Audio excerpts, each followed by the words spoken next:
It's field trip day, and a busload of Sacramento County students are making their way into a wet, grassy field just outside of Mather Airport. If I see a spider, I'm throwing it. With seemingly nothing to look at in this empty field, these elementary kids are immediately drawn to what looks like, well, a giant puddle. What is going on here? So we have a class of 5th graders out here, and they're about to see all of the life that lives in the vernal pools. If you're unfamiliar with vernal pools, it's not surprising because there's not a whole lot of them. These are the last remaining contiguous vernal pools in the Central Valley, and there's only about 7% of vernal pools left in the state of California. Mackenzie Weiser is CEO of Sacramento Splash, an environmental education nonprofit that brings kids out on science field trips to teach them about Sacramento's watershed and vernal pools.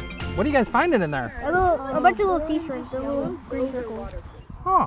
Much like a puddle, the vernal pools are formed by runoff from winter rains. The only difference is that rain triggers billions of tiny eggs or cysts in the soil to hatch as the vernal pools fill up. I don't know. I'm sort of afraid to even get close to there. I mean, could these things like attack or give me some sort of disease or? No. No. No disease, no attack, none of that. Okay, all right. So in fact, you want to see these in your water. Mackenzie says vernal pools are at the bottom of the food chain. Not only do these critters in the water feed birds and other wildlife, but vernal pools also show how clean the watershed is, kind of like a canary in a coal mine.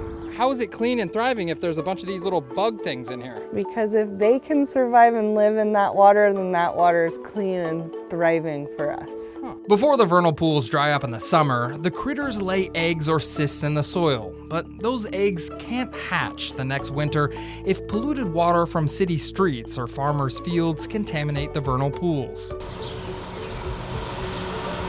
They also can't hatch in a construction site. Vernal pools are disappearing because California is impacted and we need to develop. There's a shortage of homes and we're developing right over them. Unfortunately, open spaces where vernal pools form are often perfect places for development. It's kind of yellow and it has something on the back. Okay. Mackenzie says just 7% of California's historic vernal pools are left, and that's why Sacramento Splash is trying to educate the next generation of Californians about keeping wetlands clean and free of development.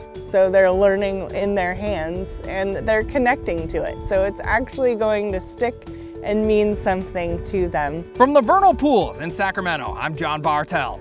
We'll see you on the Backroads!